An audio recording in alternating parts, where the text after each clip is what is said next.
Hello बच्चों, नमस्ते। आज हम हिंदी शिक्षण में जो निबंध शिक्षण के सोपान चल रहे थे यानी कि रचना शिक्षण का टॉपिक था और उसके अंदर हमने पढ़ा था निबंध शिक्षण के सोपान।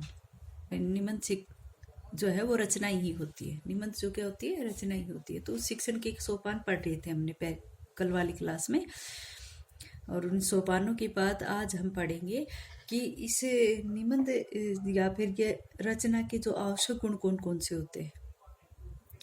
या तो कहे कि निबंध शिक्षण के सोपान, ये तो एक निबंध के बारे में हो जाएगा, लेकिन रचना शिक्षण जिसमें अन्य अन्य विधाएं भी आ जाती हैं। ठीक है, तो हम आज का अपना टॉपिक है रचना शिक्षण के आवश्यक गुण।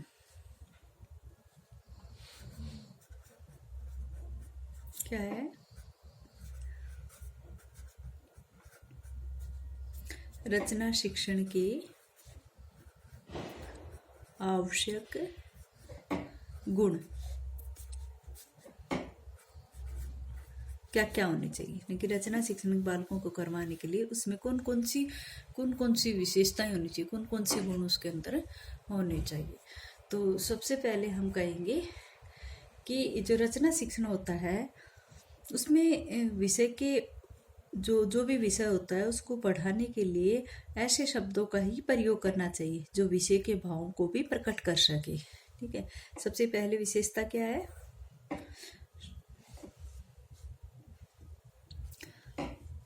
सबसे पहली विशेषता है शब्दों का प्रयोग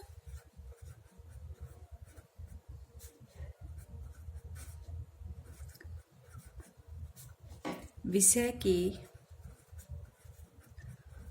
भाव के अनुसार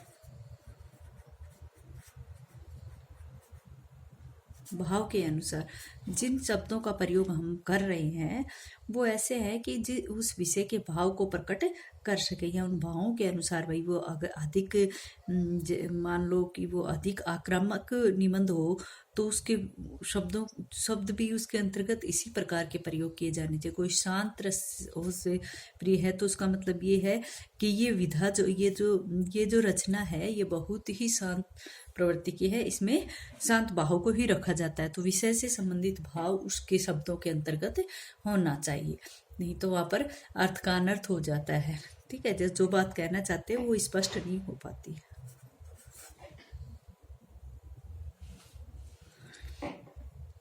नेक्स्ट है निबंध की भाषा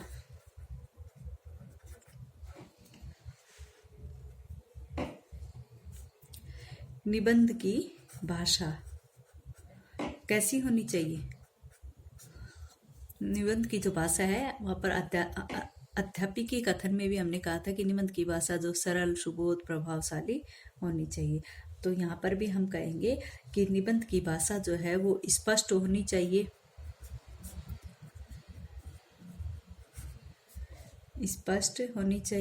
सरल होनी चाहिए और सबल होनी चाहिए,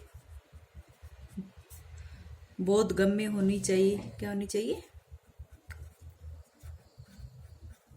बोधगम्य होनी चाहिए, या फिर कहें कि प्रभावशाली।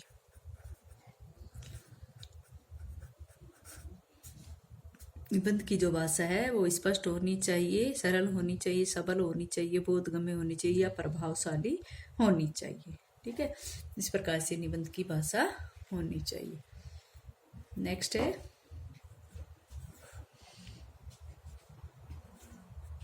शुद्ध एवं परिमार्जित भाषा। शुद्ध एवं परिमार्जित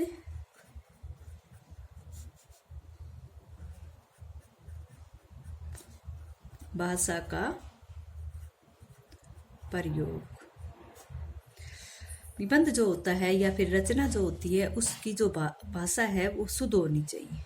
ठीक है, शुद्ध या परिमार्जित, जो आज वर्तमान में जो भाषा का परिमार्जित रूप है, जो निखरा हुआ रूप है, उसका प्रयोग रचना के अंतर्गत होना चाहिए। ठीक है, तो ये एक प्रकार से ये भी निबंध की या रचना की शिक्षण की गुण है, विशेषता है। ओके, नेक्स्ट है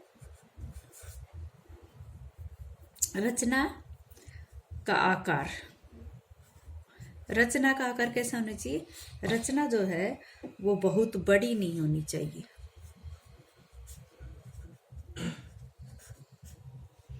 बहुत बड़ी नहीं होनी चाहिए।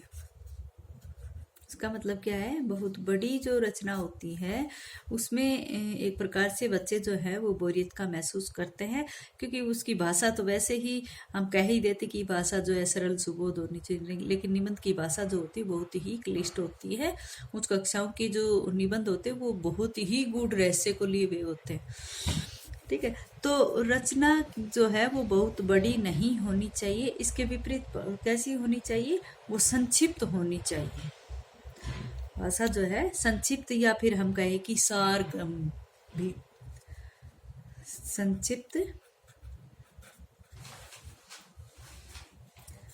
संक्षिप्त एवं कैसी होनी चाहिए?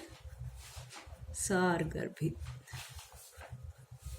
जिनकी जिसका जो सार है ना वो गंभीरता से उसमें पाया जाए, गहनता से सारगर्भित होनी चाहिए।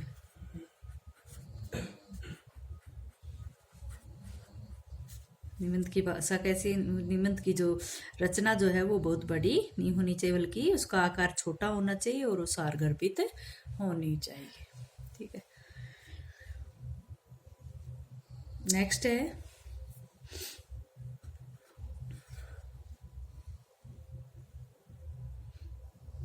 नेक्स्ट विशेषता है कि जो रचना होती है, रचना की प्रमुख विशेषता होती है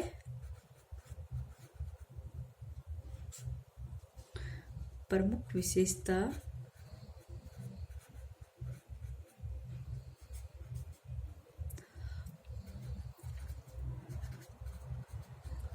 है कि उसे विषयानुकूल, विषयानुकूल मतलब विषय प्लस अनुकूल तो क्या हुआ? विषयानुकूल। और विषयानुकूल का मतलब क्या होता है? उस विषय के अनुरूप, उस विषय के अनुसार विषयानुकूल होनी चाहिए।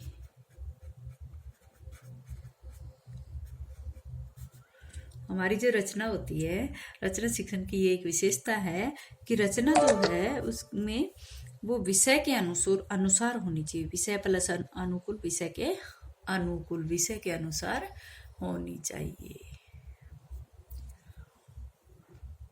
नेक्स्ट है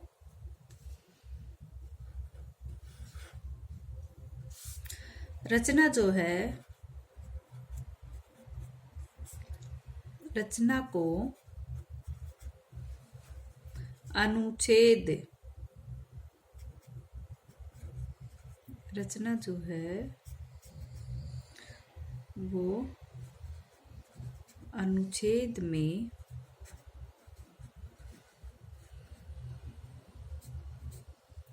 विभक्त होनी चाहिए।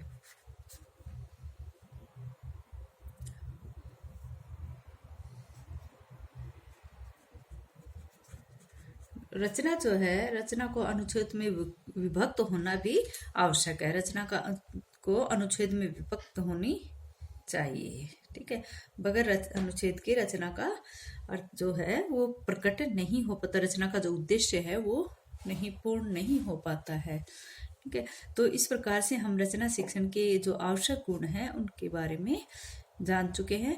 इसमें मैंने 6 पॉइंट आपको करवाए हैं। ठीक है, और बाकी रचना शिक्षण का जो उद्देश्य है वो इसका उद्देश्य उसमें यह ध्यान देने योग्य क्या क्या बात है कि जो विषय रचना का विषय है उसको अनुभव की परिधि से ही होना चाहिए। बच्चों को रचना की शिक्षा चित्र वर्णन विधि द्वारा देनी चाहिए, या इसमें बच्चे विशेष रुचि ले सके, ताकि इसमें रचना शिक्षण में ये माना जाता है कि जो हिंदी का अध्यापक है वह स्वयं लेखक होना चाहिए। अध्यापक छात्रों को लेखक तब तक नहीं बना सकता जब वह स्वयं लिखने में पारंगत नहीं हो। फिर जैसे कि लिखित रचना देने से पूर्व उस विषय पर मौखिक अध्ययन बालकों को करवा देना चाहिए। और जो लिखित कार्य करवाए उसका संशोधन भी करवाना चाहिए। ठीक है बच्चों।